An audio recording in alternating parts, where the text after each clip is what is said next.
Alors Christelle, tu es kinésiologue, c'est quoi la kinésiologie? La kinésiologie, c'est un outil en fait qui va aider la personne dans sa gestion de stress et des émotions. On va mettre en place un test musculaire. C'est vraiment notre outil de travail dans la kinésiologie. On va vraiment passer par le corps, dialoguer par le corps pour voir où s'est installé le ou les difficultés de la personne en vue de son stress. Alors pour quelle problématique on peut venir consulter un kinésiologue?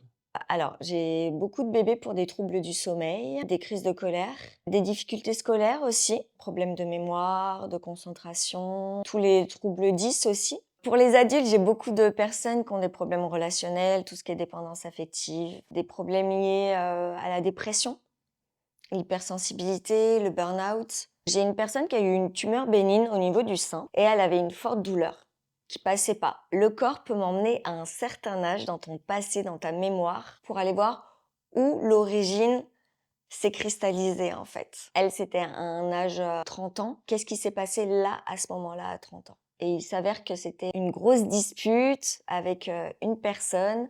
Et qu'est-ce que ça l'a généré derrière? C'était de la grosse colère, de la frustration, etc. Et à la suite de ça, il n'y avait plus de douleur après dans les jours qui ont suivi. Le but, c'est d'aller vraiment libérer le stress émotionnel que le corps a cristallisé. C'est grâce aux muscles que tu identifies des déséquilibres. Comment ça s'explique ça? De base, je travaille avec un test musculaire qui est le deltoïde intérieur. Vraiment, mon bras, je le tends. Normalement, quand tout va bien, mon muscle reste en contraction, donc il n'y a pas de stress. Par contre, quand je vais tester un objectif positif que je veux atteindre ou une problématique, je vais voir ce que ça lui génère dans le muscle. Si le muscle lâche, ça veut dire qu'il y a un stress, une information que le corps va venir m'indiquer. Comment ça se déroule une séance quand on vient te voir? En fait, la personne, elle vient, on fait un bref entretien pour voir quelle est la motivation, qu'est-ce qui la motive à venir, qu'est-ce qu'elle souhaite atteindre comme objectif pendant l'entretien. À ce moment-là, on va mettre en place le test musculaire. S'il n'y a pas de test musculaire, c'est pas de la kinésiologie, c'est vraiment, on met vraiment en place le test musculaire. Et là, on va voir quelle est la technique appropriée pour la personne. Parce qu'en fait, toi, tu te connectes à son corps Mm, et du coup, ça lui permet de choisir la technique qui sera le mieux adaptée pour elle. oui, Et toi? aujourd'hui, oui. D'accord, ok. Avant de rentrer dans la séance en elle-même, il y a un état des lieux de la personne, un état des lieux du corps. Comment elle est énergétiquement la personne. Et donc du coup, je vais devoir faire des réglages avant de rentrer vraiment dans le vif de la consultation. Il suffit par exemple que je tire une mèche de cheveux. Est-ce que mon muscle va tenir? Si ça lâche, c'est probablement que la personne ne boit peut-être pas assez d'eau et qu'il va falloir boire de l'eau pendant la séance. Est-ce que en kinésiologie, tu peux accompagner quelqu'un dans une dépression? Oui, j'ai eu une jeune fille, en fait, son énergie était inversée. Je suis attirée par tout ce qui est mauvais pour moi. Le but, c'est de vraiment remettre l'énergie équilibrée et être branchée sur du positif. Alors, est-ce que tu pourrais identifier sur Léa quelques déséquilibres énergétiques en faisant le test musculaire, par exemple? C'est bon pour toi, Léa? Oui. Ok. Je vais te demander d'avancer ton bras en contraction comme ceci. Super. Est-ce que je peux m'avancer? Alors, Oui. hop là. Super. Tu maintiens ton bras? Ok. Détends ton bras. Je vois qu'il y a vraiment de... Ok. Tu maintiens? Ok. Je vais te faire un premier test. Ok? On va voir comment ton bras réagit quand je fais ça. Tu vas inspirer et expirer. Ok.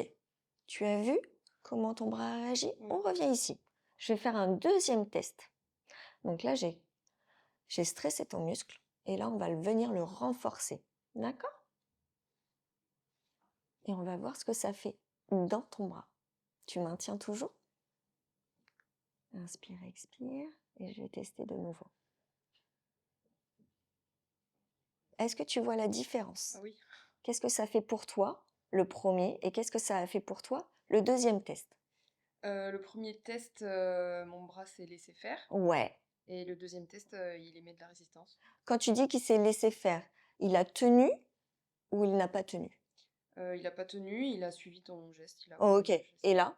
et là, il résiste. Ok, super. Ça va pour toi? Ouais, On continue? ouais. On a le test musculaire. Si je demande à ton corps de montrer un oui, je vais lui demander, ok? Ok. Montre-moi un oui. Et c'est vraiment au corps que je parle. Je ne parle jamais, du moins, je n'utilise pas le mental en fait. Je utilise le corps. Montre-moi un oui. Montre-moi un non. Inspire bien et expire bien. C'est marrant ça. Ok, montre-moi un oui. Ok, c'est comment pour toi? C'est Qu'est-ce que bizarre. ça fait oui? Comment réagit ton muscle quand quand je dis oui? Et comment réagit ton muscle quand je dis non? Mais quand il dit oui, enfin, il résiste. Ouais. Il reste là. Hmm. Et quand il dit non, il résiste pas. Ok, super. Tu peux dire je suis Léa, Je suis Léa. je suis Christelle. Moi, je dis je suis Christelle. Oui. Je suis Christelle. Ok. Et là, il te dit non, tu n'es pas Christelle, tu es vraiment Léa. Ok, on y va? Oui. Allez, je vais te faire quelques petits tests. Est-ce que tu peux penser à quelque chose d'agréable pour toi que tu adores faire? Alors, ça peut être une activité, ça peut être un plat que tu adores manger, une odeur que tu adores sentir. Et quand tu l'as dans la tête, tu me dis, Ça y est. ok, t'inspires, expire, et on voit ce qui se passe. Ok, maintenant, est-ce que tu peux penser à quelque chose que tu détestes faire, ou un aliment que tu n'aimes pas, ou une odeur qui te répugne? Je peux penser à quelqu'un que j'aime pas? Si tu veux, on va voir si Ok. c'est bon pour toi. Ouais. Inspire, expire. As-tu vu la différence? Oui. On y va.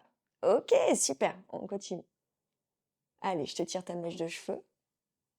Tu bois assez, c'est super. Ok, super. Ok. Attends, excuse-moi. Pardon. Ok.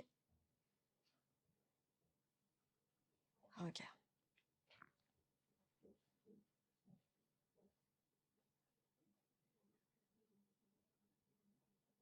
Ah, celui-ci. Hop, tu restes là. Est-ce que tu peux te lever, tu penses? Oui.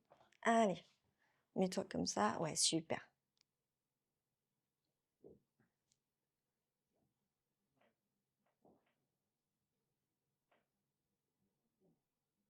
Est-ce que tu ressens quelque chose? Peut-être que tu ressens rien. Peut-être que tu ressens quelque chose dans ton corps ou pas. De la chaleur un peu. Ok. Je refais le test.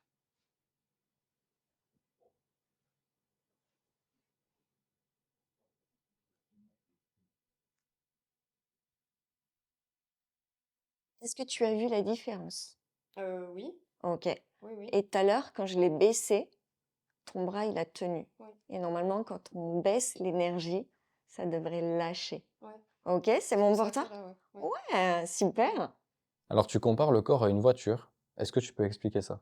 Bah, dans un sens, on fait un peu de mécanique. On voit les déséquilibres. Quand je parle de mécanique, c'est comme si la personne venait faire un contrôle technique ou une vidange sur qu'est-ce qui l'impacte dans la vie. Une voiture, on nous oblige à faire un contrôle technique ou une vidange. La kinésiologie, c'est t'es acteur de ta vie et t'es responsable. Alors tu travailles aussi sur les bébés. Comment tu fais? Alors, quand les parents viennent en consultation avec leur bébé, je fais un transfert sur les parents.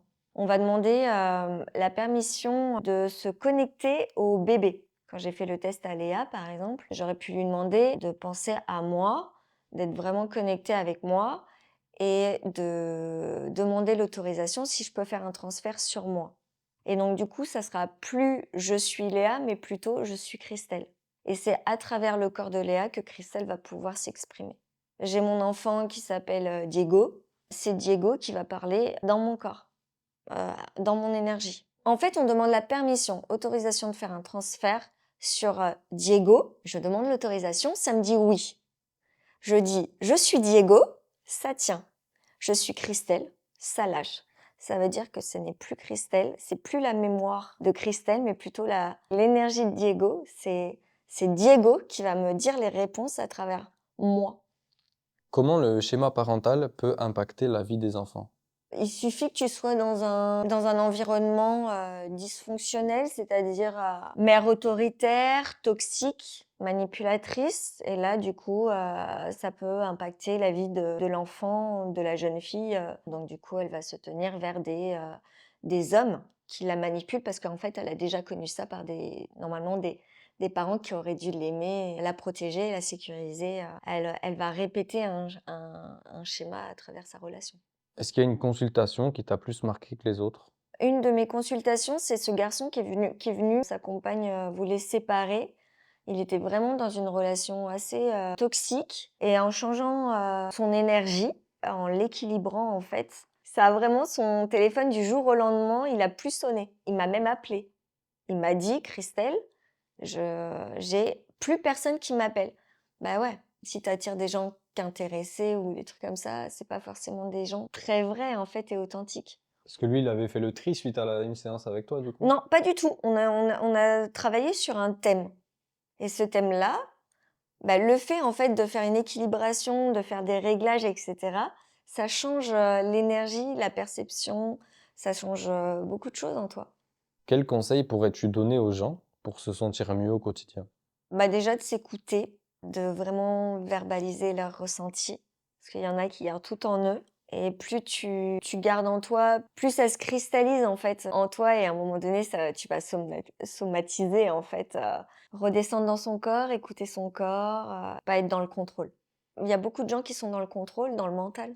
Ils veulent tout contrôler, ta vie, ma vie, encore ta vie c'est OK, mais tu peux pas contrôler tout le monde en fait. Quels sont les effets que la kinésiologie peut avoir sur nous et sur notre vie en général? En fait, la kinésio, ça t'amène à être ce que tu as envie d'être, le plus vrai possible, le plus authentique. Des fois, ça peut déranger les gens autour de toi, d'être comme tu souhaites en fait. Mais ça fait le tri. Ouais, ça fait le tri. Qu'est-ce que la kinésiologie a changé dans ta vie, à toi? Moi, ce que ça m'a permis de voir, c'est que on pouvait être conditionné par certains schémas de l'enfance et qui nous amènent vraiment à des sabotages chez toi. Qu'est-ce qui fait que je vis ça? Je le comprends pas. Pour finir, Stéphane, que j'ai reçu la dernière fois, avait une question pour toi qu'il m'a posée en privé. C'est donc comment déterminez-vous les déséquilibres prioritaires à traiter lors d'une séance? En fait, il faut savoir que dans l'école de kinésio, on a travaillé tous les protocoles que j'ai. J'ai peut-être 100 protocoles. On les a tous imprimés en nous. Donc, quand je suis en lien avec la personne, c'est son corps à elle qui va choisir, qui va déterminer son protocole prioritaire qu'elle doit travailler aujourd'hui. Ce n'est pas moi qui l'impose, c'est vraiment le corps de la personne qui choisit mon protocole.